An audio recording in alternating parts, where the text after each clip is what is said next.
खतीब अहले सुन्नत, खतीब बवकार हजरत अल्लामा डॉक्टर मुमताज आलम रजवी साहब का तकरीर समाअत फरमानी है। आइए उनका इस्तकबाल इस शेर के साथ, आइए उनका इस्तकबाल इस शेर के साथ नारा तकबीर और नारा रिसालत के साथ कर लिया जाए। हुसैन जिनके दिल में क़याम करते हैं, बोलिए सुभान अल्लाह। हुसैन जिनके दिल में क़याम करते हैं वो आंसुओं का बड़ा एहतराम करते हैं। हुसैन जिनके दिल में क़याम करते हैं वो आंसुओं का बड़ा एहतराम करते हैं।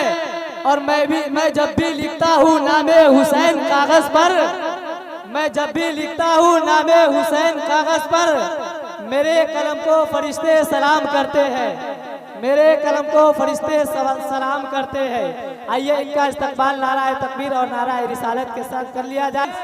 नारे तकबीर, नारे रिसालत। हज़रत अल्लामा इस्माइल रज़वी साहब क़िबला व क़ाबिल क़द्र मुअज़्ज़ज़ हाज़रीन, अस्सलामु अलैकुम व रहमतुल्लाहि व बरकातुहू। अल्हम्दुलिल्लाह, अल्हम्दुलिल्लाहि रब्बिल आलमीन वल आक़िबतु लिल मुत्तक़ीन वस्सलातु वस्सलामु अला सय्यिदिल मुरसलीन व अला आलिहि व सहबिहि अजमईन। अम्मा बाद, फ़ाऊज़ु बिल्लाहि मिनश शैतानिर रजीम, बिस्मिल्लाहिर रहमानिर रहीम। वस्साबिक़ूनल अव्वलून, सदक़ल्लाहुल अलियुल अज़ीम व बल्लग़ना रसूलुहुन नबियुल करीम व नहनु अला ज़ालिका लमिनश शाहिदीन वश्शाकिरीन वल्हम्दुलिल्लाहि रब्बिल आलमीन।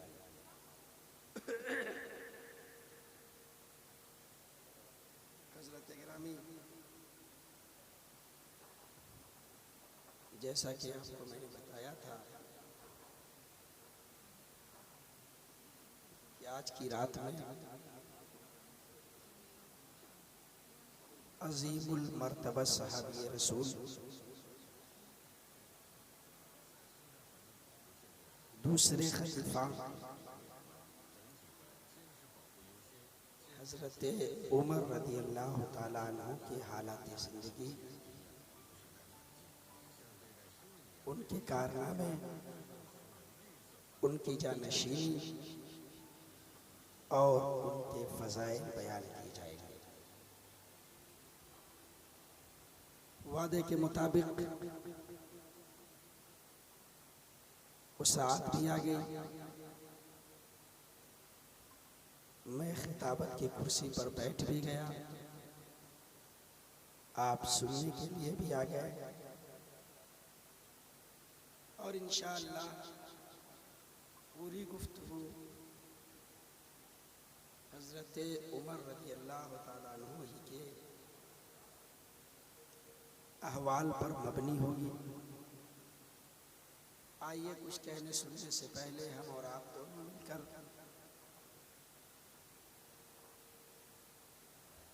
हज़रत उमर को फारूक आज़म बनाने वाले आका की बारगाह में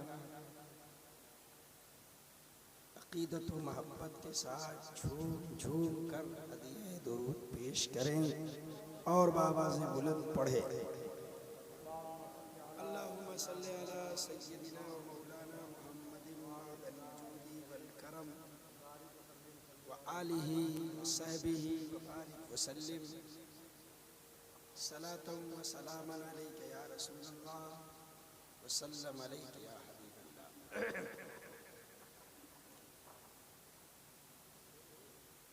हज़रात,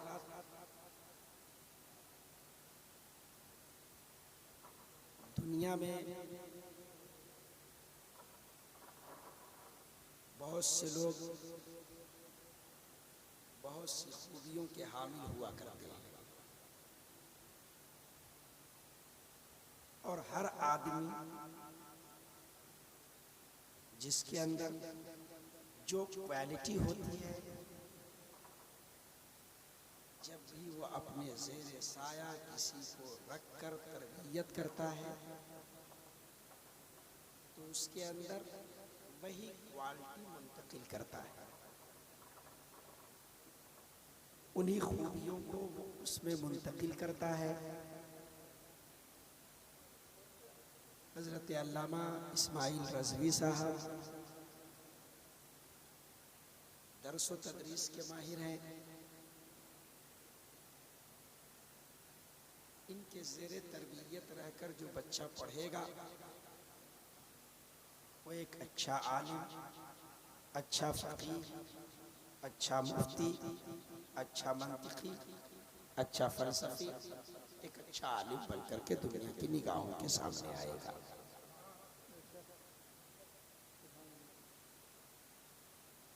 ऐसे ही जो फिजिक्स का माहिर है, अपने ज़ेरे साया अपने क्लास में पढ़ने वाले बच्चे को फिजिक्स का माहिर बनाएगा, मैथ का माहिर अपने स्टूडेंट के सीने में मैथ की ग्रामर मुंतकिल करेगा। जो जिस फन का आदमी होगा वही आने वाली नस्ल को, अपने शागिर्दों को और अपने से सीखने वाले को अता करेगा। मेरे हुजूर की साथ, मेरे पैगंबर की साथ इस हैसियत से भी बहुत बेमिसल है, बहुत बेमिसाल है कि मेरे आका ने मक्के के एक मैखार नौजवान को दुनिया संवारने वाला बना दिया। सिद्दीक़ अकबर को, अबू बकर को सिद्दीक़ बना दिया, उमर को फारूक बना दिया, हज़रत उस्मान को गनी बना दिया, मौला अली को शुजाअत का ताजदार बना दिया। हज़रत उमर रज़ी अल्लाह ताला अन्हु की विलादत मक्का के सरज़मीन में हुई। हुजूर अकरम सल्लल्लाहु अलैहि वसल्लम की विलादत के 13 साल बाद हज़रत उमर पैदा हुए। हुजूर से 13 साल के छोटे थे हज़रत उमर रज़ी अल्लाह ताला। उनकी इब्तिदाई ज़िंदगी कैसे गुजरी, इस सिलसिले में मुअर्रिख़ीन खामोश है।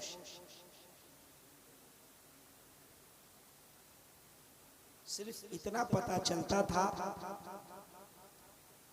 कि हज़रत उमर के वालिद ने हज़रत उमर को ऊँट चराने पर मुकर्रर किया था। दिन भर एक वादी में ऊँट लेकर के वो रहा करते थे और आलम ये था कि ऊँट चराने में जरा सी कोताही होती थी तो खुद उनका बाप उनके लिए सालिम बन जाता था, उनसे सख्त मुहासबा करता था। हजरत उमर जब मुसलमान होने के बाद, खलीफा बनने के बाद उसी इलाके से गुजरे जिस इलाके में ऊँट चराया करते थे। मोटा कंबल का कपड़ा पहन करके रहा करते थे। जब उस वादी से गुजरे तो आंखों से आंसू आ गए और कहने लगे, एक दिन वो था कि जब तक मैं मुसलमान नहीं हुआ था हजारों लोग हम पर हुक्मरानी करते थे। आज इस्लाम की बरकत है कि कि मुझ पर हुक्म चलाने वाला मेरे परवरदिगार के सिवा कोई नहीं है। हजरत उमर तकरीर करने के फन में बड़े माहिर थे।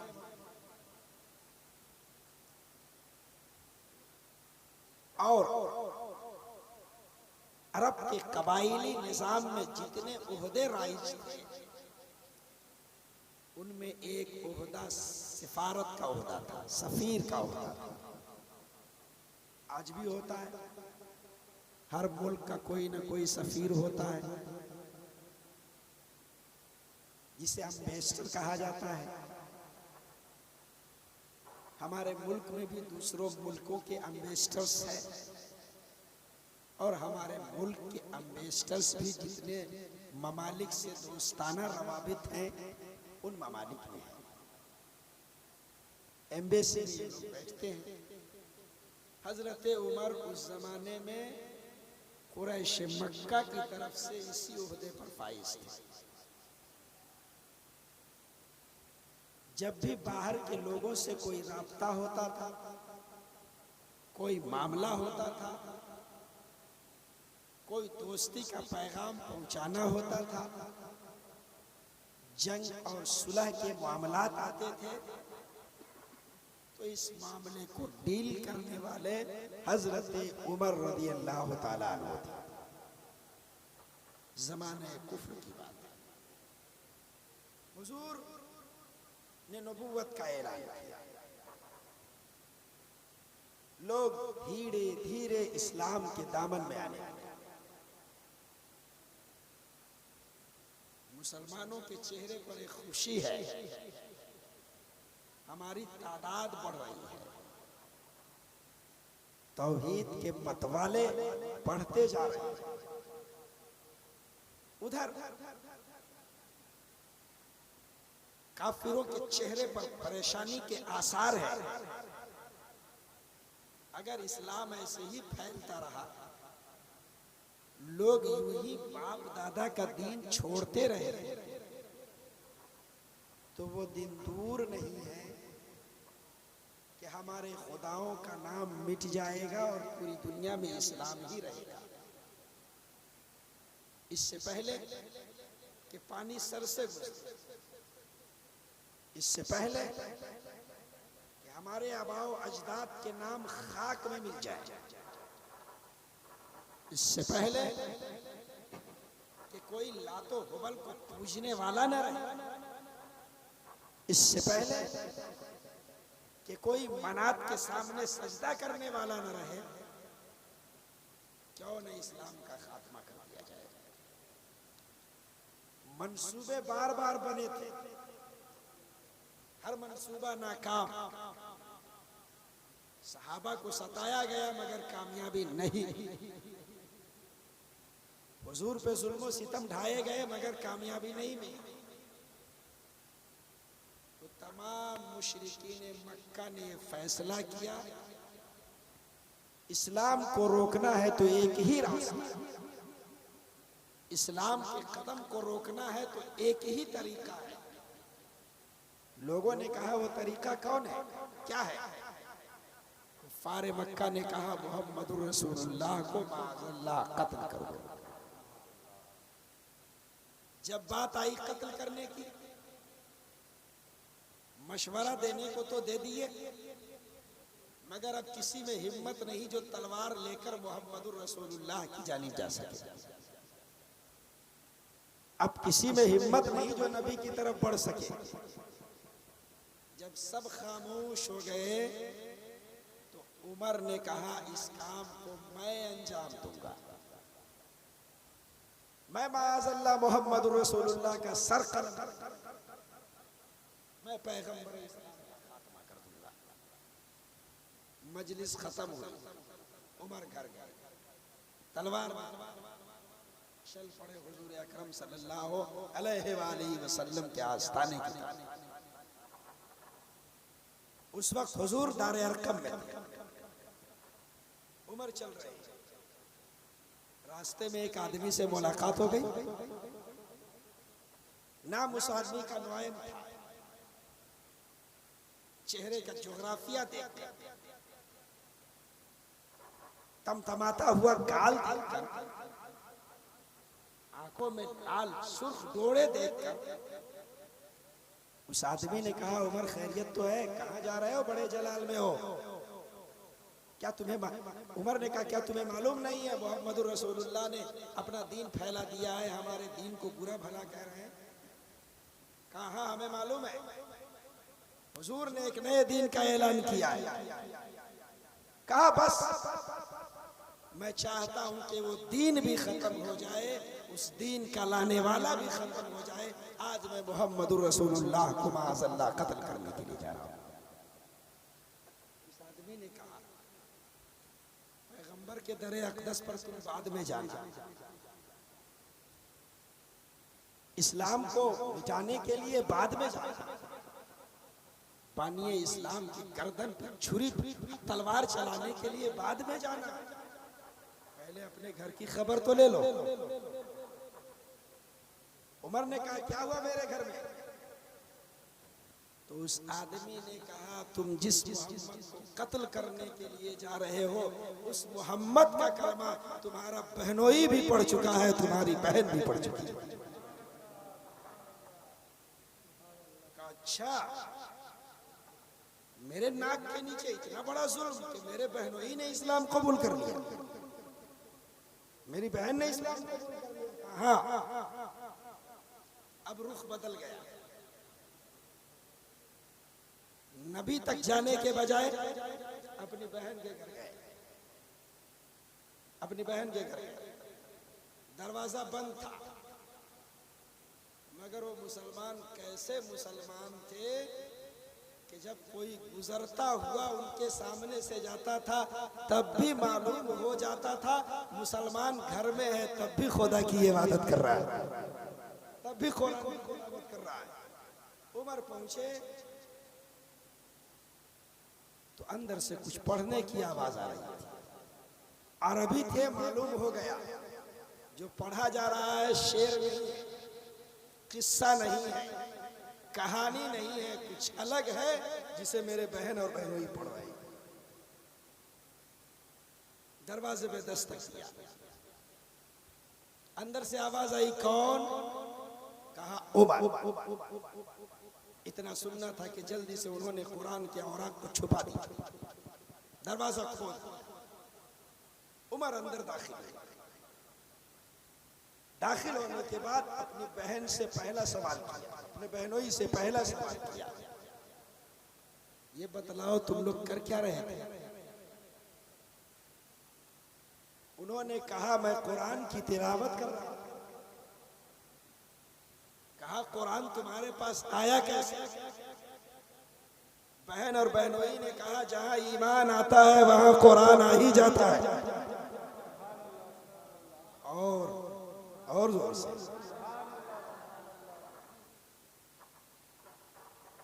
हजरत उमर ने कहा तुम लोग मुसलमान हो चुके हो? कहा हाँ मैं मुसलमान हो चुका हूं।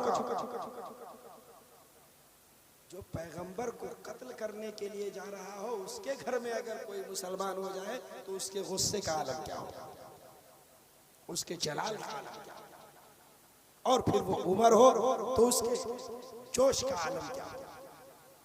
थप्पड़ उठाया, बहनोई को मारा, बहन बचाने के लिए आई उसे भी मारता रहा, मारता रहा, मारता रहा, यहां तक के पूरा जिस्म लहूलुहान हो गया। उमर का मुतालबा छोड़ दो। बहन का जवाब, ऐ उमर, इस जिस्म में दौड़ते हुए खून को तुम निकाल सकते हो, लेकिन दिल में जो इस्लाम दाखिल हो गया है तुम इस्लाम को नहीं निकाल सकते। जितना मारना है मार, मर जाऊंगी मगर इस्लाम नहीं छोड़ूंगी, लहू लहान हो जाऊंगी मगर इस्लाम नहीं छोड़ूंगी। जान देना गवारा है, ईमान देना गवारा नहीं। जब इस अज़्म के साथ बहन डट गई, हजरत उमर धीमे पड़ गए। फलसफी थे, साहिब तदब्बुर थे, जहां दीदा थे, दुनिया के लोगों से, बड़े बड़े लोगों से ताल्लुकात थे। दिल ने कहा जो आदमी मजहब के लिए जान दे दे, जान की परवाह न करे, इसका सीधा साधा मतलब है और धर्म झूठा है, ये धर्म सच्चा है। हजरत उमर कहते अच्छा जरा मुझे भी तो सुनाओ कि तुम क्या पढ़ रहे थे। रिवायतें मुख्तलिफ है, लेकिन हमारे यहाँ जो मशहूर है वो ये है कि बहन ने कहा मेरे भाई मैं जिसे पढ़ रही हूँ उसे कहा जाता है कुरान, और छुएगा पाक साफ इंसान। तुम पाक नहीं हो, तुम कुरान नहीं छू सकते। कहा देर किस बात की, पानी लाओ मैं अभी नहाता हूं, अब तो मुझे कुरान छूना ही छूना है। कुरान को छूना, सूरह ताहा की तिलावत करते जा रहे हैं, करते जा रहे हैं, करते जा रहे हैं। जो ही आगे बढ़े एक रक्कत तारी हो गई। कुरान कह रहा था कि अल्लाह की इबादत करो, तो हजरत उमर बोल पड़े अशहदु अन ला इलाहा इल्लल्लाह व अशहदु अन्न मुहम्मद रसूलुल्लाह। अब कहते हैं अब देर मत करो, जल्दी मुझे हुजूर के पास ले चलो। अब आइए जरा देखिए दारे अरकम का सिचुएशन। हुजूर तंग आ चुके हैं कुफारे मक्का के जुल्म सितम से, और इस जुल्म को बपा करने में जिसका सबसे बड़ा हाथ है, एक मामू है एक भांजा है। मामू का नाम अबू जहल, भांजे का नाम उमर। अबू जहल हुजूर का चचा भी था, हजरत उमर के मामू भी। ये दोनों मामू भांजा इस्लाम के लिए सख्त दुश्मन बन गए थे इस्लाम के। हुजूर दुआ मांग करके आए हैं, ऐ अल्लाह या तो हिशाम को मुसलमान बना दे या उमर को मुसलमान बना दे, या तो अबू जहल को मुसलमान बना दे या उमर को मुसलमान बना दे। दुआ मांग चुके हैं पैगंबर। उमर आ रहे हैं, दारे अरकम के दरवाजे पे पहुंचने वाले हैं। जब सहाबा ने देखा तो कहा हुजूर इस्लाम का सबसे बड़ा दुश्मन, आपके खून का प्यासा उमर आपके दरवाजे पे आ रहा है, दारे अरकम में आ रहा है। पैगंबर का इत्मीनान, पैगंबर का सुकून, पैगंबर का स्टैंड देखो। पैगंबर कहते हैं तुम लोग फिक्र मत करो, उमर सही नीयत से आया तो ठीक है, वरना उमर की तलवार से उमर ही की गर्दन उड़ा दी जाएगी। उमर आगे बढ़े। हुजूर अकरम सल्लल्लाहु अलैहि वसल्लम ने उमर के दामन को पकड़ा, तलवार को पकड़ा और कहा ए उमर क्या वो वक्त नहीं आया है कि तुम मुसलमान हो जाओ।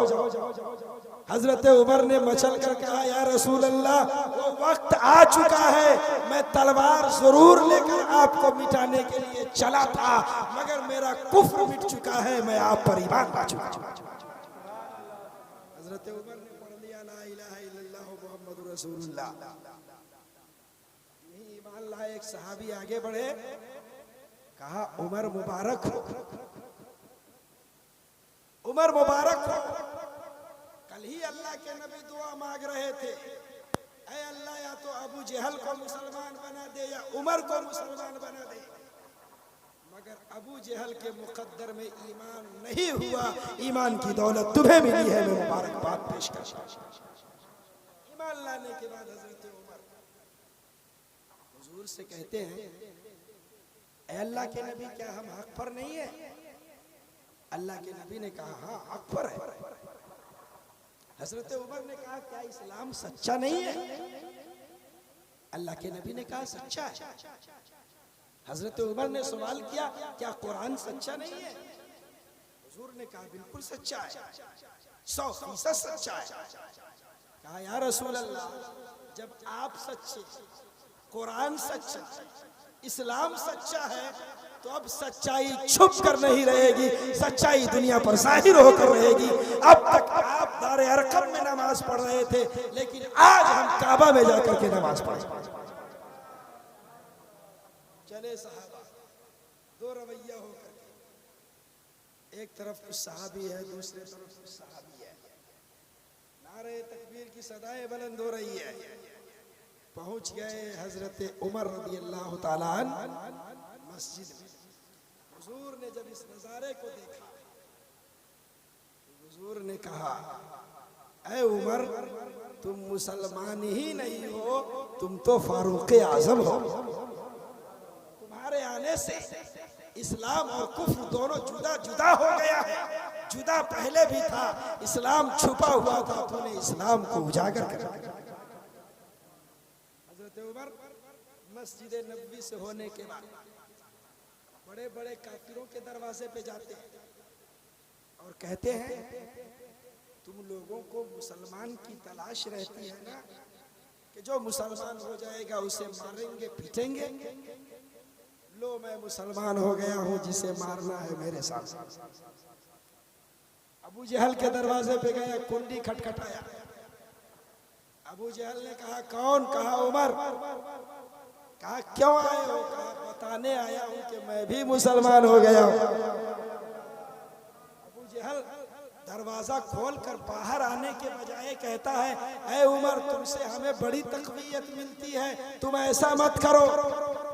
हजरत उमर ने कहा, अब तक मैंने तुम्हें तकवीयत पहुंचाई थी, अब मैं इस्लाम को तकवीयत पहुंचाऊंगा। दूसरे दरवाजे पे गए, तीसरे दरवाजे पे गए, किसी ने नहीं छेड़ा हजरत उमर को। हजरत उमर के दिल में ये ख्याल आया, जब मुसलमान होने के जुर्म में सब मार खाते हैं तो हमें भी मार खाना चाहिए, हमें भी मार खाना चाहिए। जहाँ पे काफिरों के बड़े बड़े दिग्गज लोग बैठे हुए थे, झुंड का जमात, हजरत उमर चले गए और जाकर के कहा, तुम सबको मारते हो, मैं मुसलमान हो गया हूँ, मुझे भी सजा दो। तमाम कुफ्फार हजरत उमर पर टूट पड़े और मार खाकर के हजरत उमर मुस्कुरा रहे थे और कह रहे थे, जब तारीख लिखी जाएगी तो यही नहीं लिखा जाएगा कि इस्लाम लाने के जुर्म में हजरत बिलाल को सजा दी गई, इस्लाम लाने के जुर्म में हजरत सुमैया को नेज़ा मारा गया, इस्लाम लाने के जुर्म में हजरत अबू बकर को मारा गया, इस्लाम लाने के जुर्म में हजरत अरकम को मारा गया, इस्लाम लाने के जुर्म में दूसरे सहाबा को मारा गया। बल्कि तारीख ये भी लिखी जाएगी कि हजरत उमर ने भी इस्लाम लाने के लिए मार खा रहे थे हजरत उमर। अबू जहल ने दूर से कहा, मैंने अपने भांजे को पनाह दिया, कोई मेरे भांजे को ना मारे। अब हजरत उमर का रद्दे अमल देखो। हजरत उमर कहते हैं, तुम्हारी पनाह तुम्हारे लिए, तुम्हारी जमानत तुम्हारे लिए, मुझे तेरी जमानत की नहीं, रब्बुल आलमीन की इनायत की तलब है, मुझे रब्बुल आलमीन की इबादत की तलब है। हजरत गिरामी हजरत उमर मुसलमान। अजब इत्तेफाक है कि हजरत उमर के बारे में बाज मुअर्रिख ने लिखा है कि वो 50वें मुसलमान हैं, बाज ने लिखा है कि 40 हो चुके हैं, बाज ने कहा है कि 39 मुसलमान हो चुके थे। हजरत उमर का इरादा था कि अब मैं 40वां मुसलमान नहीं होने दूंगा। वो चाहते थे कि कोई 40वां मुसलमान, लेकिन अल्लाह ने ऐसा किया कि वो चाहते थे 40 की अदद पूरी ना हो, लेकिन अल्लाह ने उसी को 40वां मुसलमान बना दिया। हजरत गिरामी, जब किसी अदद को किसी से निस्बत हो जाए तो उसका फैज़ो बरकत उसे जरूर मिलता है। जैसे 11वीं शरीफ है, 6ठी शरीफ है, हम लोगों ने अपना लिया है, 11वीं करते हैं तो बगदाद वाले करम फरमा दिया करते हैं, 6ठी करते हैं तो अजमेर वाले की इनायतें हो जाती है। अब 40वें के मौका की सबूत कहीं से हो ना हो, हजरत उमर की निस्बत शामिल हो गई तो इंशाअल्लाह बख्शिश का जरिया जरूर बन जाएगा। हजरत उमर की शख्सियत है क्या, जिस तरह हजरत सिद्दीक़ अकबर हर मौका पर हुजूर के साथ रहे, ऐसे ही हुजूर ने अपनी जिंदगी में कोई ऐसा डिसीजन नहीं, कोई ऐसी मजलिस नहीं, कोई ऐसी मुशावरत नहीं हुई कि नशिस्त मुनक़िद हुई हो, महफिल मुनक़िद हुई हो, कोई मुआहिदा हुआ हो, कोई बातचीत हुई हो, किसी अहम मामले का फैसला लिया गया हो और उस फैसले में हजरत उमर रज़ी अल्लाह ताला अन्हु शामिल ना हो। हर फैसले में हजरत उमर रज़ी अल्लाह ताला अन्हु शामिल ना करते। कोई ऐसी जंग नहीं थी जिसमें हुजूर शरीक हुए हो और हजरत उमर शरीक नहीं हुए हो। जंग बद्र का मामला अपनी जगह पे, जंग उहद का मामला वो मामला था जहां मुसलमानों के कदम उखड़ रहे थे। अनकरीब था कि कुफ्फारे मक्का ज्यादा से ज्यादा फायदा हासिल कर ले, लेकिन मुसलमानों को जो तक़वियत पहुंचा रहे थे और मुसलमानों को मुंतशिर होने के बजाय सबको रसूलुल्लाह के करीब जो मुत्तहिद कर रहे थे, उस शख्सियत का नाम हजरत उमर रज़ी अल्लाह ताला अन्हु। हर मामले में शरीक और अल्हम्दुलिल्लाह जिंदगी में भी शरीक रहे। और आज बादे विसाल हुजूर के एक तरफ हजरत अबू बकर सिद्दीक लेटे हुए हैं और दूसरी तरफ हजरत उमर रज़ियल्लाहु ताला अन्हु लेटे। हजरत उमर रज़ियल्लाहु ताला अन्हु की शख्सियत बड़ी अजीम शख्सियत है।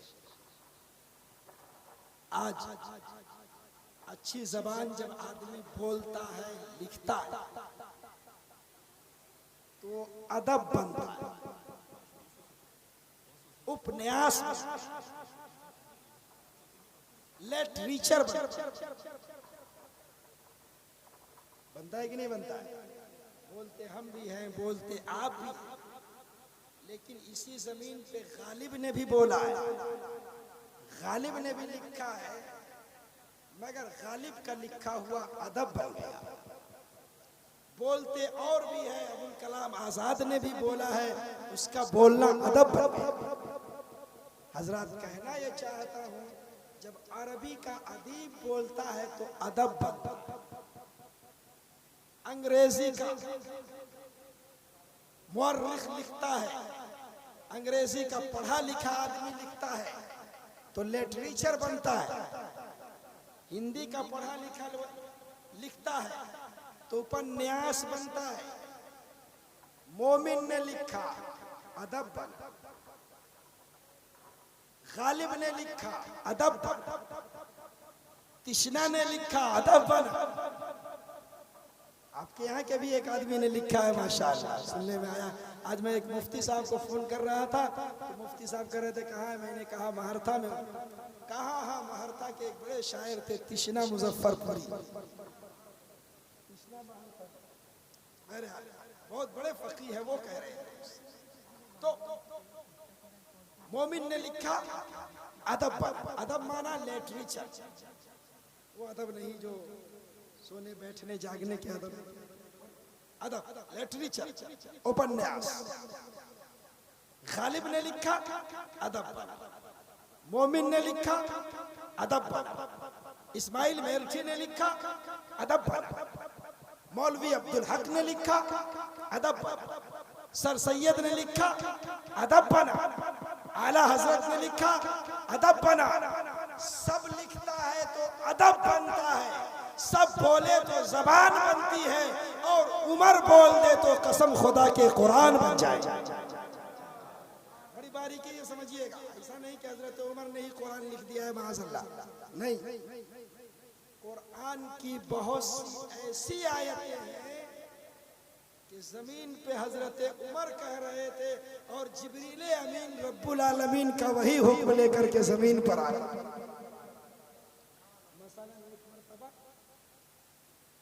हुजूर अकरम सल्लल्लाहु अलैहि वसल्लम की बारगाह में बिश्र नामी मुनाफिक फैसला करवाने के लिए आया। उसके अगेंस्ट में एक यहूदी था। हुजूर के पास आने से पहले जो मुनाफिक था वो चाहता था कि काब बिन अशरफ यहूदी इसका फैसला करे, मगर उस यहूदी को मालूम था काब बिन अशरफ पैसा लेकर के फैसला करता है, जो ज्यादा देता है उसके हक में फैसला होता है।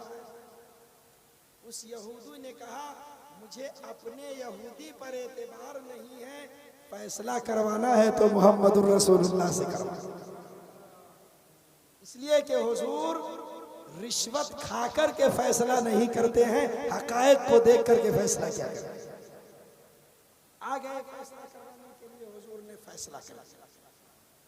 हालात का जायजा लेने के बाद हुजूर इस नतीजे पर पहुंचे कि अपनी बात में सच्चा यहूदी है, मुनाफिक झूठा है। आपने कहा कि फैसला यहूदी के हाथ में, ये हो गया। उस मुनाफिक को अभी भी इत्मीनान नहीं था। मुसलमान से यहूदी से कहता है कि फैसला सही नहीं हुआ है, चलो हजरत उमर के पास चलते हैं। यहूदी ने कहा तुम कैसे मुसलमान होने का दावा कर रहे हो, जब नबी ने फैसला कर दिया है तो फिर हजरत उमर के पास जाने की क्या बात। लेकिन बहुत बज़िद हो गया तो यहूदी ने कहा चलो। सारी बातें रखी गई। यहूदी ने हजरत उमर से कहा है उमर जो केस आपके पास आया है इसका फैसला पहले हो चुका है। हुजूर ने कहा जब फैसला हो, हजरत उमर ने कहा जब फैसला हो गया तो फिर आए क्यों, और फैसला किया है किस। यहूदी ने कहा फैसला आपके पैगंबर मोहम्मदुर रसूलुल्लाह ने किया है। फिर यहाँ क्यों आ गए हो। कहा मुझे तो इत्मीनान है मगर आपके इस मुसलमान भाई को इत्मीनान नहीं है। हजरत उमर ने कहा अभी मैं इत्मीनान करवा देता हूँ। हजरत उमर घर के अंदर गए।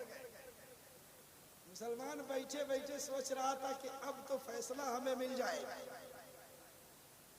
हजरत उमर जब पलटे तो हाथ में तलवार लहरा रही, न आगे देखा न पीछे देखा, और उस मुनाफिक का सर कलम कर दिया और कहा हजरत उमर ने एक तारीखी जुमला, जो हुजूर का फरमान न माने उसके लिए हजरत उमर की तलवार ही काफी। पूरे मदीने में हलचल बपा हो गया। हजरत उमर ने मुसलमान का मर्डर कर दिया, हजरत उमर ने मुसलमान को मार दिया, हजरत उमर ने मुसलमान का कत्ल कर दिया है। हुजूर को खबर हुआ।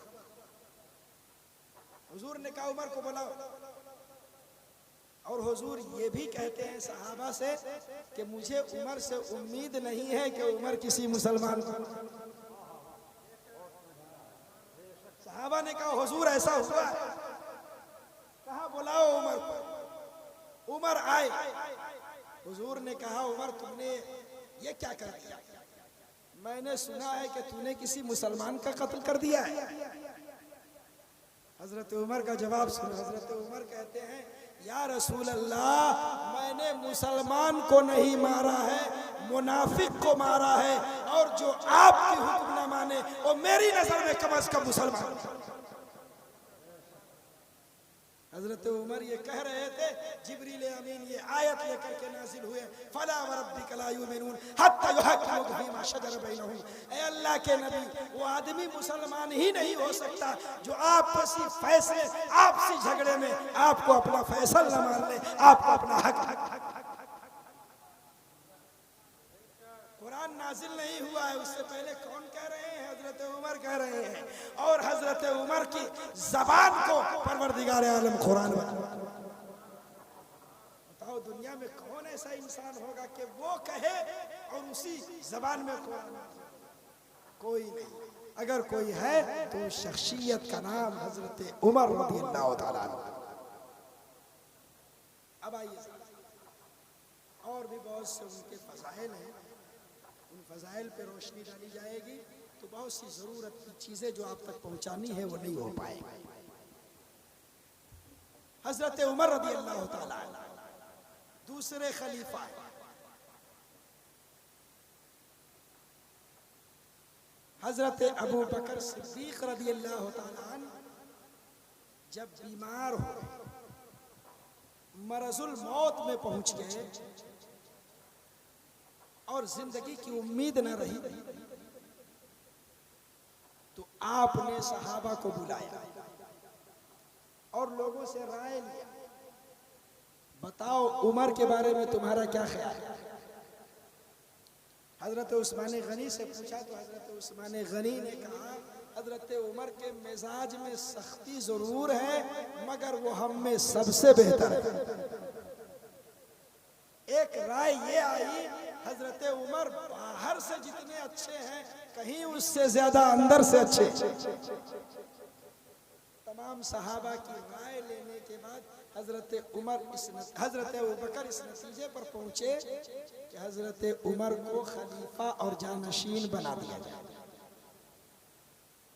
जब आप बना रहे थे तो उस सहाबी ने कहा, ऐ अबू बकर सिद्दीक, आप खुदा की बारगाह में जा रहे हैं, क्या अल्लाह को मुंह दिखाइएगा कि आपने हजरत उमर जैसे सख्त मिजाज आदमी को मुसलमानों का अमीर बना दिया। हजरत अबू बकर सिद्दीक ने कहा, उमर सख्त मिजाज जरूर थे लेकिन मैं नरम था इसलिए उमर सख्त थे। अब वो खलीफा बन जाएंगे तो उनकी सख्ती खत्म हो जाएगी। आपने कहा वसीयत लिखो। हजरत उस्मान गनी वसीयत लिखने लगे। हमदो सना के बाद जब नाम लिखने की बारी आई तो हजरत अबू बकर सिद्दीक बेहोश हो। उसी बेहोशी के आलम में हजरत उस्मान गनी ने लिख दिया उमर इब्ने खत्ताब। जब होश आया हजरत अबू बकर सिद्दीक को तो कहा वसीयत सुना। जो ही हजरत उमर का नाम सुना तो हजरत अबू बकर सिद्दीक मसरत से मचल उठे और कहा, सुभान अल्लाह, क्या तूने मेरे मन की बात। हजरत अबू बकर सिद्दीक के विसाल के बाद तमाम मुसलमानों ने मुत्तफिका तौर पर हजरत उमर के हाथ पे बैअत किया और हजरत उमर मुसलमानों के खलीफा बन गए। खलीफा बनने के बाद मेंबर पर आए और उन्होंने अपनी कौम से पहला खिताब किया, पहली स्पीच डिलीवर किया, पहला भाषण दिया और अपने अभिभाषण में उन्होंने कहा, अरब की मिसाल एक ऊंट की तरह है, उसका मालिक उसे जिधर ले जाता है ऊंट उधर ही जाता है। आज मुझे अहले अरब का सारवान बनाया गया है, मैं तुम्हें सीधे रास्ते पर लेकर के जाऊंगा। दूसरी रिवायत आई है कि हजरत उमर रज़ी अल्लाह ताला अन्हु ने अपने खिताब में कहा, ऐ लोगों, अगर खलीफा का हुक्म टालना हमारे लिए मुश्किल अमर नहीं होता तो कसम खुदा की मैं हरगिज खलीफा नहीं बनता, लेकिन खलीफा ने हुक्म दिया है, उनका हुक्म मानना हमारे लिए जरूरी था, इसलिए मैं खलीफा बन गया। फिर उन्होंने अल्लाह के आसमान की तरफ हाथ उठाई और दुआ किया, परवरदिगार मैं बड़ा सख्त दिल हूं, मुझे नरम फरमा दे। उन्होंने कहा, अल्लाह मैं बखील हूं, मुझे सखी बना दे। उसके बाद हजरत उमर रजी अल्लाह ताला अन्हु ने खिलाफत का उमूर को अपने जिम्मे लिया और काम काज को संभालना शुरू किया। हजरत उमर का इंतखाब कितना बेहतर था, कितना नतीजा खेज था, आप उसे मुलाहिजा कीजिए। हजरत अबू बकर सिद्दीक के जमाने में ईरान के कुछ जिला, शाम के कुछ अजला इस्लामी ममलकत में आ चुके हैं, मगर शाम का इलाका और ईरान का इलाका दोनों इस्लाम को खत्म करने के लिए परतौल रहे। हजरत उमर रज़ी अल्लाह ताला अन्हु ने सबसे पहले इस इलाके पर तवज्जो दी और जिस काम को हजरत सिद्दीक अकबर ने छोड़ा था उस काम को आगे बढ़ाने के लिए फौज को रवाना किया। शाम की सरजमीन पर जंग यरमुक, ईरान की सरजमीन पर जंग कादेसिया हुआ और इन जंग में लाखों की तादाद में दूसरे लोग थे, कुफ्फार थे। मुसलमानों की तादाद 30-40 हजार से ज्यादा नहीं रही, मगर इन 30-40 हजार की तादाद ने पूरे ईरान पर भी इस्लाम का परचम लहरा दिया और पूरे शाम पर भी इस्लाम का परचम। पूरा इस्लाम, पूरे इलाके में इस्लाम फैल गया। इसी जंग में एक जंग है जिसे जंग नेहावंद कहा जाता है। हजरत उमर रजी अल्लाह तआला अन्हु के ज़माने में ये जंग बड़ी अहम जंग थी। हजरत उमर की फहम क्या थी, फिरासत क्या थी। मुसलमान जंग लड़ रहे हैं, हजरत उमर मस्जिद में खुतबा दे रहे हैं। खुतबा देते हुए आपने एक लफ्ज कहा, या सारियतल जबल। सारिया फौज के कमांडर थे, कुफ्फार उन पर हमला कर रहे थे और उनके बचने की एक ही सूरत थी कि वो पहाड़ की पनाह ले लें। हजरत उमर रज़ी अल्लाह तआला अन्हु ने मस्जिद से आवाज दिया, जो 1 महीने के तवील फासले पर लड़ रहे थे, यहाँ से आवाज दिया हजरत उमर ने और मुसलमानों के कमांडर इन चीफ ने एक महीने की दूरी पर हजरत उमर की आवाज को सुना। सहाबा में चोमी गोइयां हो गई। ऐ उमर, खुतबे में आपने सारिया को क्यों आवाज दी? हजरत उमर कहते हैं, मुझे नहीं मालूम कि मैं क्यों आवाज दे रहा था, लेकिन बैक वक्त जैसे मेरे दिल पे इल्का हुआ, खुतबा से ज्यादा जरूरी है कि या सारियतल जबल कहा जाए, इसलिए मैंने सारिया को आवाज दी। 1 महीने के बाद वो लश्कर कामयाब होकर के मदीना आती है। लोगों ने पूछा कैसे कामयाब हो गए, तो उस लश्कर के कमांडर इन चीफ सारिया ने कहा, मैं तो पसपा होने वाला था, लेकिन ऐन जुमा के वक्त कहीं से आवाज आई, या सारियतल जबल, या सारियतल जबल, ऐ सारिया पहाड़ की पनाह लो। मैं पहाड़ की पनाह में आ गया, उसके बाद लड़ना हमारे लिए आसान हो गया और फिर मैंने जंग को फतह किया। कहाँ है हजरत उमर? मदीना में। आवाज 1 महीने की मुसाफत पर पहुंच रही है। हजरत मुझे कहने दो, जब उमर की आवाज 1 महीने की मुसाफत पर पहुंच सकती है तो रसूलुल्लाह की आवाज कहां तक पहुंच? हजरत उमर रज़ी अल्लाह तआला अन्हु के जमाने में शाम की फतह के बाद मिस्र का इलाका फतह हुआ, जिसे इजिप्ट कहा जाता है। शाम की फतह के बाद मुसलमान के लश्करों ने फलस्तीन में दाखिला किया और पूरे फलस्तीन का मुहासरा कर लिया, घेराव कर लिया। मुहासरा इतना सख्त था कि फलस्तीन के लोगों ने कहा, हम जंग करना नहीं चाहते हैं, बल्कि हम तुम्हें बैतुल मुक़द्दस देना चाहते हैं, लेकिन एक शर्त। लोगों ने पूछा क्या शर्त है? तो बैतुल मुक़द्दस के रहने वाले बाशिंदों ने कहा, मैं चाबी तुम्हें नहीं दूंगा, जो मुसलमानों के अमीर है यानी हजरत उमर है, वो आएंगे तुम्हें बैतुल मुक़द्दस मिलेगा।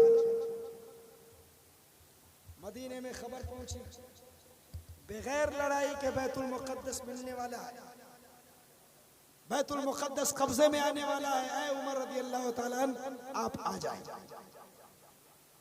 हज़रत उमर ने सहाबा से मशवरा किया, जाना बेहतर है कि नहीं बेहतर है?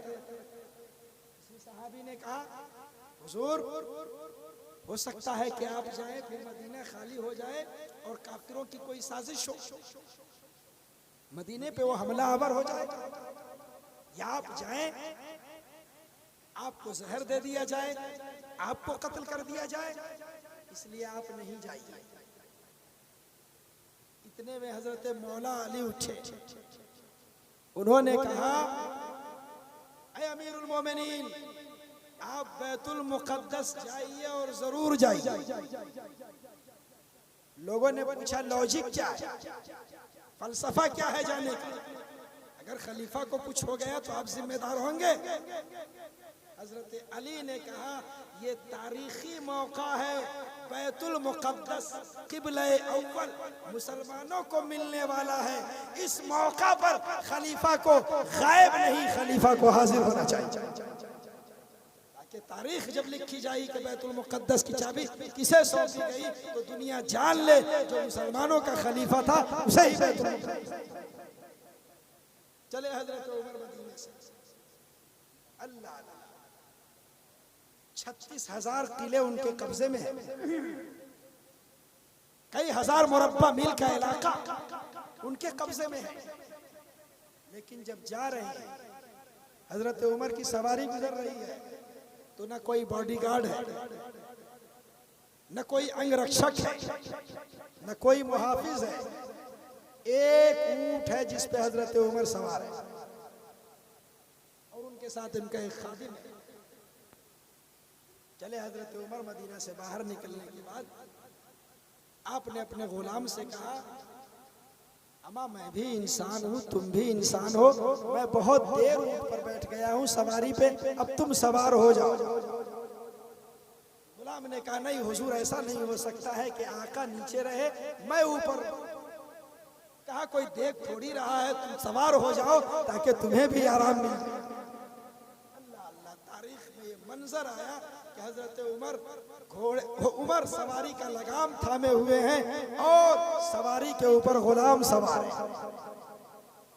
मामला जब तय हो गया और बैतुल मुक़द्दस जब करीब आया तो इत्तेफाक से सवारी पे सवार होने की बारी थी गुलाम की और लगाम पकड़ने की बारी थी हजरत उमर। गुलाम ने कहा, हुजूर वो बैतुल मुक़द्दस नजर आ रहा है, वो फ़लस्तीन की वादी है, अब मेरी बारी छोड़िए, आप सवार हो जाइए।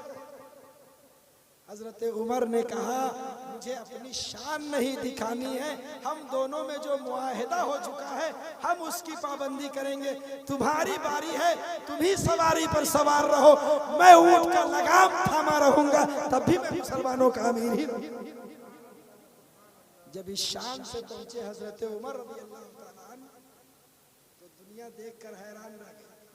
वो लोग समझ रहे थे कि जो ऊंट पे, जो सवारी पे सवार है वही अमीरुल मोमिनीन है, उसी का आओ भगत करने लगे, उसी का इस्तिक़बाल करने लगे। बाद में अमर इब्न आस ने कहा, तुम गलत फहमी में मुब्तला हो, अमीरुल मोमिनीन सवारी पे सवार नहीं है, जो लगाम थामे हुआ है वो मुसलमानों का। पहुंचे, नमाज का वक्त हो रहा था। हजरत उमर ने कहा, नमाज पढ़नी है। जितने ईसाई थे सबने कहा, हमारा एक एक गिरजा घर का दरवाजा आपके लिए खुला है, जहां चाहे आप सजदा अदा करें। और बुलंद आवाज से हर इबादत खाना का दरवाजा खुला है, उमर जहां इबादत करनी है करनी है। हजरत उमर ने कहा, नहीं, न मैं यहाँ इबादत करूंगा न वहां इबादत करूंगा। मुसलमानों ने कहा, हुजूर पढ़ लीजिए नमाज, क्या हर्ज है। हजरत उमर ने कहा, मैं यहाँ आज सजदा कर लूंगा तो कल होकर के मुसलमान ईसाइयों के गिरजा घर पर कब्जा कर लेंगे, इसलिए कि मैंने यहाँ सजदा किया है। मैं नहीं चाहता कि सजदा करके कोई फितना बर्पा करूं, इसलिए मैं दूसरी जगह नमाज अदा करूं। जो मुसलमान आफर के बावजूद भी दूसरे की इबादत खाने में सजदा ना करे, वो मुसलमान दूसरे की इबादत गाहें तोड़कर मस्जिद कैसे बनाएगा। ये तो आपका मामला है कि जहां चाहा अपने माबूद को घुसा दिया। मुसलमानों का मामला ऐसा नहीं है। मुसलमान इबादत करता है तो अपनी इबादत गाह में करता है, दूसरों की इबादत नहीं करता है ताकि कल होकर के कोई फितना बरपा ना हो।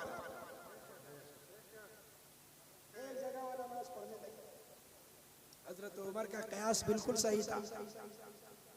जहां अपने क़याम के दौरान हजरत उमर ने नमाज पढ़ी, उस जगह पे लोगों ने फलस्तीन में मस्जिद उमर बना दिया है। आज भी वो मस्जिद मौजूद है। पता चला मस्जिद को किसी के नाम से मंसूब करना बिदअत नहीं है, हजरत उमर के दौर के मुसलमानों की सुन्नत। हजरत उमर के दौर के मुसलमानों की सुन्नत। उसके बाद मुआहिदा लिखा जाने लगा। ईसाई ने कहा ये मुसलमानों के अमीर है, कहा हाँ। उसने हुलिया का जायजा लिया, सर से लेकर पैर तक हजरत उमर को देखा। इत्मीनान करने के बाद बगैर किसी गुफ्तो शुनीद के उन्होंने बैतुल मुक़द्दस की चाबी हजरत उमर रज़ियल्लाहु ताला अन्हु को दे दी। पूछने वाले ने पूछा, कुछ डायलॉग तो कर लिए होते, कुछ बात तो कर लिए होते, बगैर बात के तुमने चाबी कैसे दी? तो देखने वाले ने कहा कि मेरी किताब में आया है बैतुल मुक़द्दस जिसके हवाले किया जाएगा उसका चेहरा ऐसा होगा, उसका हाथ ऐसा होगा, उसका सीना ऐसा होगा। कसम खुदा की जो जो निशानियां लिखी गई है वो तमाम निशानियां हजरत उमर रज़ियल्लाहु ताला अन्हु में मौजूद थी। मैंने बैतुल मुक़द्दस उनके हवाले कर दिया। बैतुल मुक़द्दस और बहुत से इलाके हजरत उमर रज़ियल्लाहु ताला अन्हु के ज़माने में फतह हुआ। हजरत मुअर्रिखीन इस बात को लिखने पे मजबूर हो गए कि हजरत अबू बकर सिद्दीक का इंतखाब बिल्कुल सही था। अगर हजरत उमर की जगह पे कोई दूसरा आदमी खलीफा होता तो हरगिज वो काम अंजाम न दे पाता जो का हजरत उमर रज़ियल्लाहु ताला अन्हु ने अंजाम दिया। अब आइए जरा देखिए, हजरत उमर जिस समाज में पले बढ़े हैं वहां न कोई व्यवस्था था, न कोई संविधान, न कोई कानून, मगर ममलकत जब बढ़ गई तो हजरत उमर ने अकेले इतना बड़ा काम कर दिया, इतना बड़ा काम कर दिया जो कल भी दुनिया के लिए नमूना था और आज भी दुनिया के लिए नमूना है। आज आप दुनिया में देख रहे हैं ना, मुल्क है हिंदुस्तान, उसमें सूबे हैं, बिहार है, यूपी है, फिर सूबों में जिला है, मुजफ्फरपुर है, सीतामढ़ी है, दरभंगा है। देख रहे हो ना,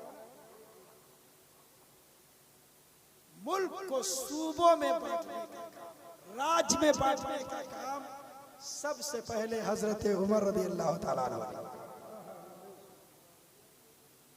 कई सूबे उन्होंने बनाए, हर सूबे में एक आमिल गवर्नर को मुकर्रर किया, एक चीफ काजी को मुकर्रर किया, हर जिला में एक ऑफिसर को मुकर्रर किया और एक नए नज़्म ज़ब्त को उन्होंने दुनिया के सामने मुतारफ करा।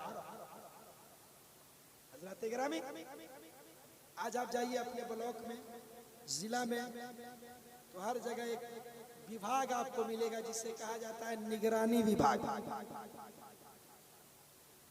जो ड्यूटी करने वाले की भी निगरानी करता है और ड्यूटी के मुहासबा करने वाले की भी निगरानी करता है ना। सबसे पहले इस काम को हजरत उमर रज़ियल्लाहु ताला अन्हु ने किया। जितने गवर्नर उन्होंने बनाए थे, जितने ऑफिसर उन्होंने बनाए थे, उन तमाम ऑफिसरों पे नजर रखने के लिए हजरत उमर ने निगरानी विभाग कायम किया, शोबे निगहदाश्त कायम किया था।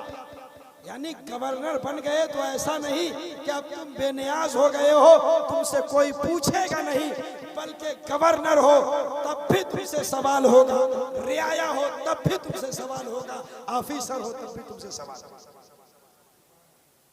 ऐसे ही गवर्नरों में से एक गवर्नर थे, हजरत उमर को सिर्फ इतना मालूम हुआ, वो बारीक कपड़ा पहनता है, आलीशान महल में रहता है, अपने लिए मालो दौलत जमा करता है। हजरत उमर ने निगरानी विभाग को उसके पीछे लगवाया, मामला को सही पकड़ा। हजरत उमर ने गवर्नरी के मनसब से उसे उतार कर बकरियां दी, ऊंटों के रेवड़ दिए और कहा जो मुसलमानों के पैसे से ऐश और इशरत करे वो गवर्नर बनने के लायक नहीं है, उससे चरवाहे का काम लिया गया। चरवाहे का काम उससे लिया गया। हजरत खालिद बिन वलीद जैसे जनरल को हजरत उमर ने माजूल कर दिया। बड़े बड़े तब्दीलियां हजरत उमर ने की, मगर पूरी ममलकत इस्लामिया में कोई ऐसा उठ खड़ा नहीं हुआ जो हजरत उमर के ऊपर उंगली उठाए। हजरत उमर ने फैसला कर दिया, सबने मान लिया, गवर्नर ने मान लिया, जनरल ने मान लिया। आखिर ऐसा हुआ क्या जानते हो? खलीफा एक बादशाह नहीं था, खलीफा मुसलमानों की निगाह में एक आमिर नहीं था, बल्कि खलीफा की स्टैंडर्ड ऐसी थी, उनकी जिंदगी ऐसी थी कि हर मुसलमान समझता था जबान खलीफा की है, फरमान खुदाए ताला का।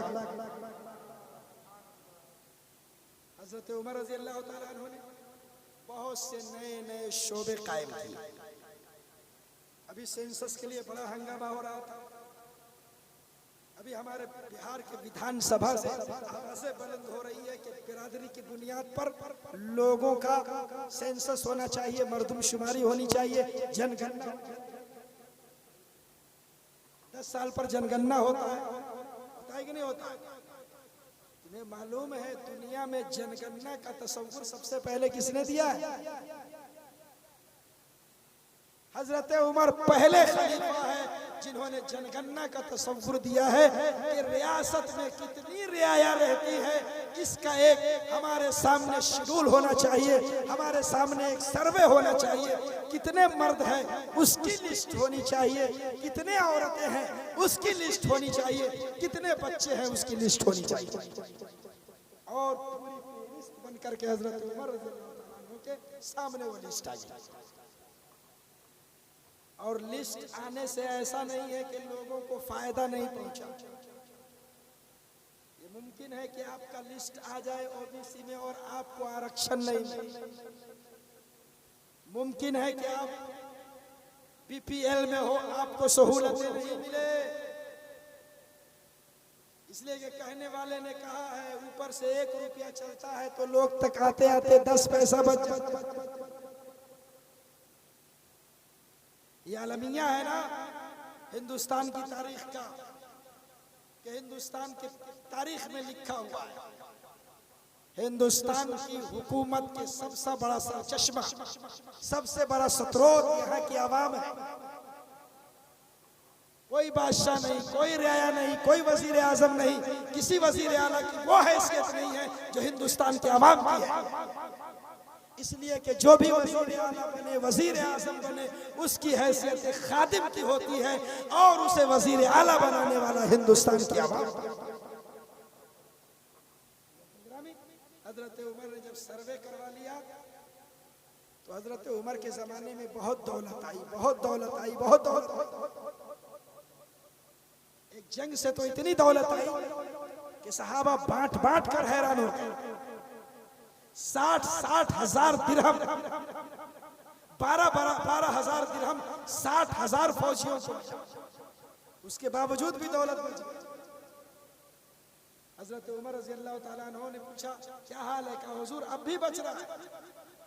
तो हजरत उमर ने कहा अरे बचाने की क्या जरूरत है, जो आया है मुसलमान के लिए आया है, सब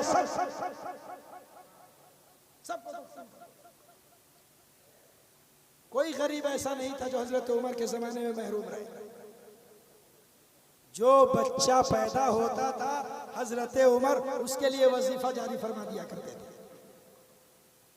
अगर कोई बूढ़ा हो जाए तो उसके लिए पेंशन की स्कीम लागू हो जाया करती थी। आज हमारा मुल्क बहुत एडवांस हो चुका है, मगर इसके बावजूद भी हमारे हिंदुस्तान में जो बच्चा पैदा हो उसके लिए पेंशन का इंतजाम है क्या? वजीफे का इंतजाम है? नहीं है।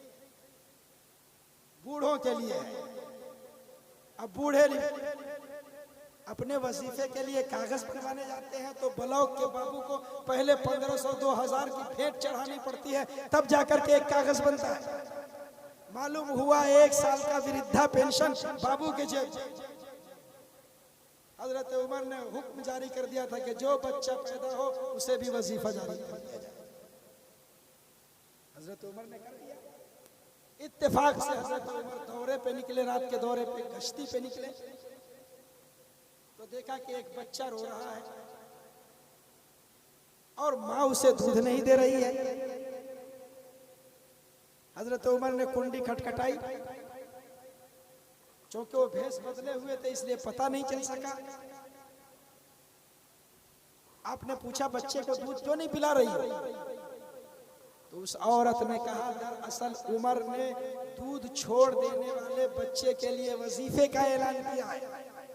मैं दूध इसलिए नहीं पिला रहा हूं कि जल्दी से मेरा बच्चा दूध छोड़ दे ताकि वजीफा मिल जाए। हज़रत उमर आने के बाद फरमान जारी करते हैं, अब बच्चा दूध छोड़ने की मुद्दत को क्रॉस कर लेगा तब वजीफा नहीं मिलेगा, बल्कि जैसे ही बच्चा पैदा होगा बैतुल माल से उसके लिए वजीफा जारी। हज़रत उमर रज़ियल्लाहु ताला अन्हु ने और भी बहुत सी तब्दीलियां की। फौजी अड्डा सबसे पहले हजरत उमर रज़ियल्लाहु ताला अन्हु ने कायम किया। बैतुल माल सबसे पहले हजरत उमर रज़ियल्लाहु ताला अन्हु ने बनाया। आप इमाम मुअज्जिन को महीना देखकर अपनी मस्जिदों में रखते हैं। सबसे पहले इमाम के लिए तनख्वाह का इंतजाम, मुअज्जिन के लिए तनख्वाह का इंतजाम हजरत उमर रज़ियल्लाहु ताला अन्हु ने। रमजानुल मुबारक हाफिजों के जरिए आप 20 रकात तरावी पढ़ते हैं। ये 20 रकात तरावी को रिवाज सबसे पहले हजरत उमर रज़ियल्लाहु ताला अन्हु ने दिया था और अपने लिए सबसे पहले अमीरुल मोमिनीन का खिताब, मुसलमानों का आमिर, मुसलमानों का हुक्मरान, मुसलमानों के अमीर का लक़ब हजरत उमर रज़ियल्लाहु ताला अन्हु ने बनाया। हजरत उमर ने बड़ी तब्दीलियां की।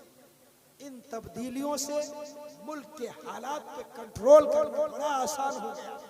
नज़्म व नस्क को अपने हाथ में रखना बड़ा आसान हो गया। इतनी तब्दीलियां आई, इतने दुनिया में उन्होंने दुनिया के हालात को बदले, मगर उन्होंने अपने घरेलू माशी हालत को में कोई तब्दीली नहीं लाई। जितना पैसा उन्हें मिलता था, सहाबा ने एक मर्तबा गौर किया कि खलीफा की जो तनख्वाह है वो उनके लिए नाकाफी है। खलीफा के लिए तनख्वाह बढ़े इसका फैसला आवाम कर रही है। नहीं, मेरे खलीफा की तनख्वाह इतनी नहीं, इतनी होनी चाहिए। अभी कुछ दिन पहले पार्लियामेंट में एक बिल पास हुआ। हर बिल में कोई ना कोई अड़चन डाला जाता है। ये बिल आए तो इख्तिलाफ, वो बिल आए तो इख्तिलाफ, कभी अपोजिशन मानती है तो दूसरे लोग नहीं मानते हैं। होता है कि नहीं? हर बिल में इख्तिलाफ होता है। सिर्फ पार्लियामेंट में एक बिल है जिसमें कोई इख्तिलाफ नहीं होता है। और जानते हो कौन सा बिल है? जब MP MLA की तनख्वाह बढ़ती है तो हर पार्टी वाला चाहता है कि और ज्यादा से ज्यादा बढ़े, और ज्यादा से ज्यादा बढ़े। इस बिल में कोई इख्तिलाफ नहीं होता है। अभी एक और बिल आया था जिसमें इख्तिलाफ नहीं हुआ कि बाहर से पार्टियों को जो भी इमदाद मिलेगी इसे गोपनीय रखा जाएगा, पोशीदा रखा जाएगा। कोई नेता अपने पैर पे कुल्हाड़ी क्यों मारेगा? हर नेता चाहता है कि हमारी तनख्वाह बढ़े। ऐसे ही मुसलमानों ने फैसला किया, अरे खलीफा को जो तनख्वाह हम दे रहे हैं वो नाकाफी है, इनकी तनख्वाह बढ़नी चाहिए। और इस तनख्वाह बढ़ाने वाले में हजरत अली भी थे। हजरत अली ने कहा तुमने बिल्कुल ठीक कहा, खलीफा बहुत कम पैसा लेते हैं, इनकी तनख्वाह और बढ़ दीजिए।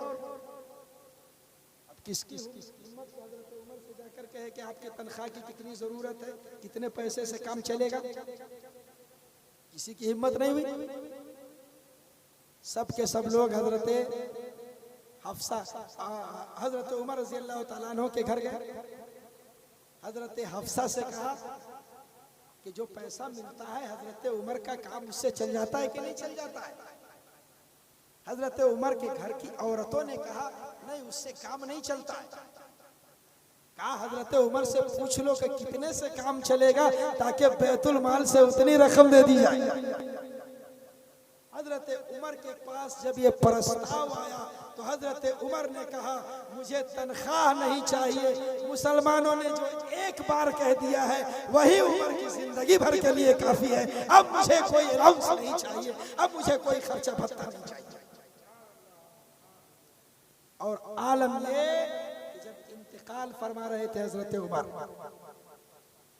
आपने अपने घर वालों से पूछा बताओ हमारे ऊपर कितना कर्ज है, हमारे ऊपर कितना कर्ज है? घर वालों ने कहा 86,000 दिरहम कर्ज है। सुभान अल्लाह। इतने बड़े अमीर, इतने बड़े खलीफा, 36,000 किले की चाबियां जिनके कब्जे में है, वो दुनिया से जा रहे हैं तो उनके ऊपर 86,000 दिरहम का कर्ज है।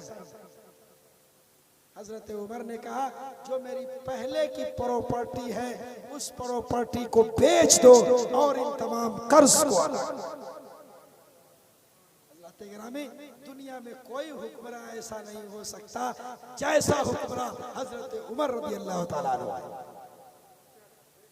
हजरत उमर की वो शख्सियत है कि मिस्टर गांधी ने जब हिंदुस्तान को 1934 में सूबाई आजादी मिली थी और हिंदुस्तान के नेता मिलजुल करके सोच रहे थे कि हिंदुस्तान को चलाया कैसे, हिंदुस्तान के लिए बेहतरीन दस्तूर क्या होगा, हिंदुस्तान के लिए बेहतरीन आइडियल कौन होगा, तो मिस्टर करमचंद गांधी ने कहा अगर तुम्हें हिंदुस्तान को हिंदुस्तान बनाना है, इसे सोने की चिड़िया रखना है, इसे खुशहाल रखना है, इसे प्रोस्पेशियस रखना है, इसे आबाद रखना है, तो दुनिया के किसी हुक्मरां की इत्तिबा मत करो, हजरत उमर का तरीका अपना लो, हिंदुस्तान पूरी दुनिया में बेमिसाल। ये हजरत उमर की जिंदगी। हजरत गिरामी, आज तो हम जमहूरी मुल्क में रहते हैं, लेकिन ऐसा लगता है कि जमहूरियत ही हमारे लिए कत्ल का सबब बन चुकी है। जब जमहूरियत ही का कत्ल हो रहा है तो आवाम का कत्ल हो तो इसमें क्या है?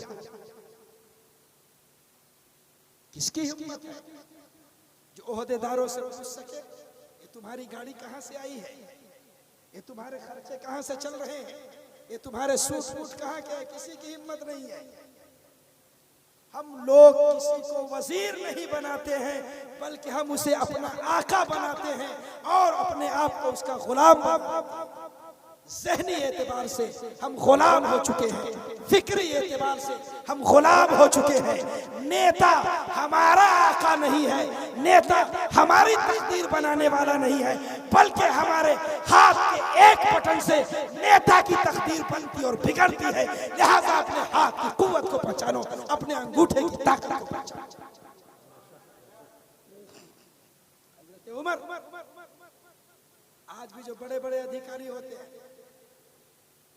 जाहिरी तौर पर बीपीएससी है हमारे बिहार में, बिहार लोक सेवा आयोग, उसके होम पेज पर जाकर के आप देखिएगा जितनी सूचनाएं उसमें लिखी हुई है, उसमें एक सूचना है एसेट्स का, जायदाद का, असासा का,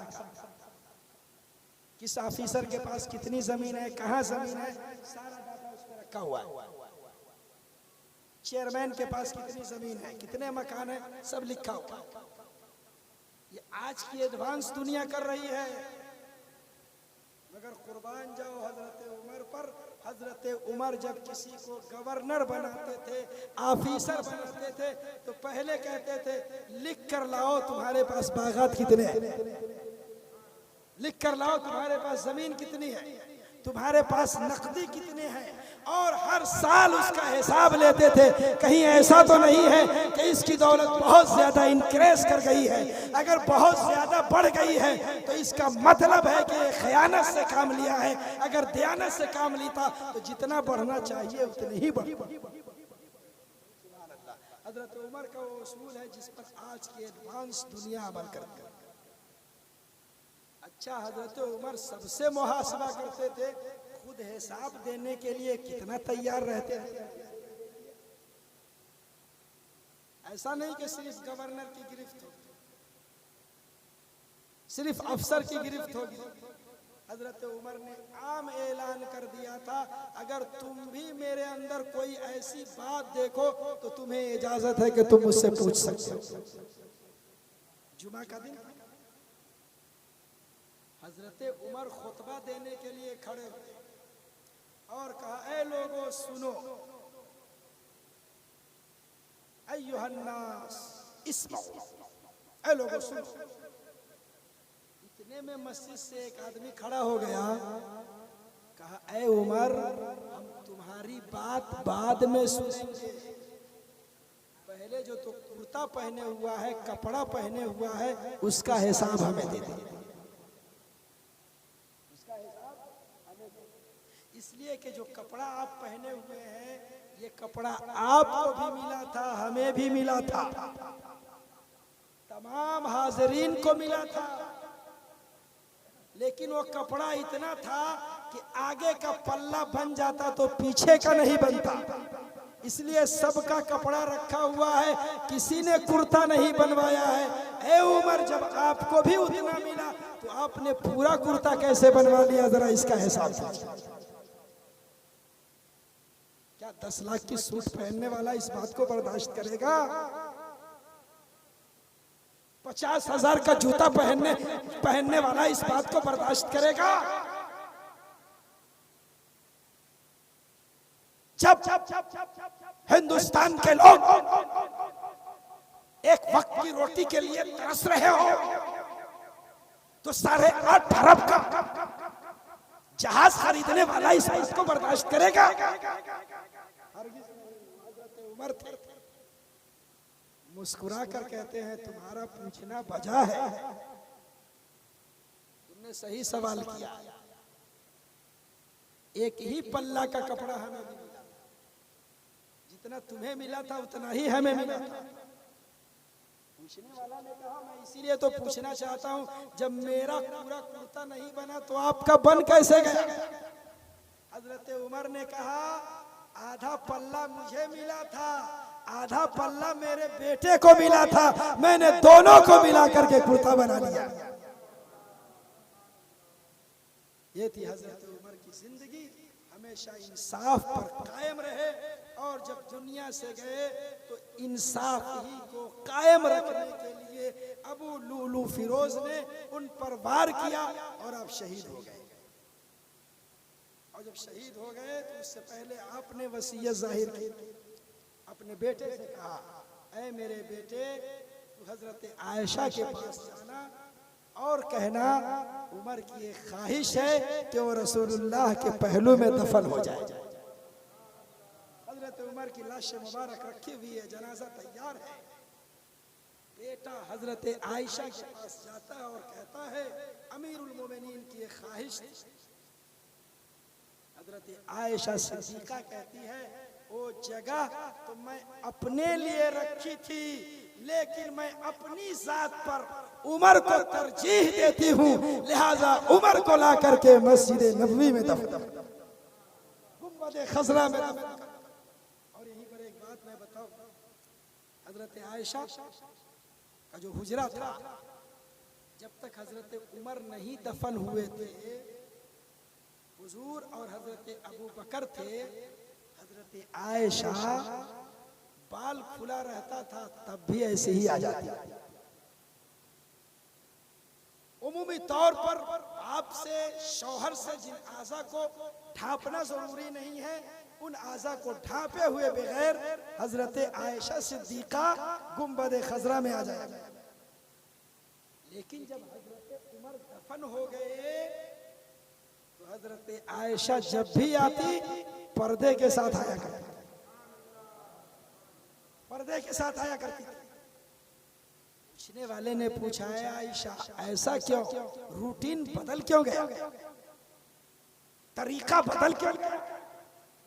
हजरत आयशा ने कहा पहले मेरे अब्बा दफन थे इसलिए पर्दे की परवाह नहीं थी, पहले मेरे शौहर दफन थे पर्दे की परवाह नहीं थी, अब उमर दफन हो गए हैं तो मैं पर्दा कर रही हूं। यहीं से हजरत आयशा ने मिजाज दिया, न हुजूर मुर्दा है, न सिद्दीक अकबर मुर्दा है, न हजरत उमर। हमारी निगाहों से पोशीदा जरूर हो गए हैं, हम उन्हें नहीं देख रहे हैं, वो कब्र के अंदर से हमें मुशाहिदा कर रहे हैं, वो कब्र के अंदर से हमें मुलाहिजा फरमा रहे हैं। तू जिंदा है वल्लाह, तू जिंदा है वल्लाह, मेरे चश्मे आलम से छुप जाने वाले। अस्सलामु अलैकुम व रहमतुल्लाहि व बरकातहू। कोई सवाल?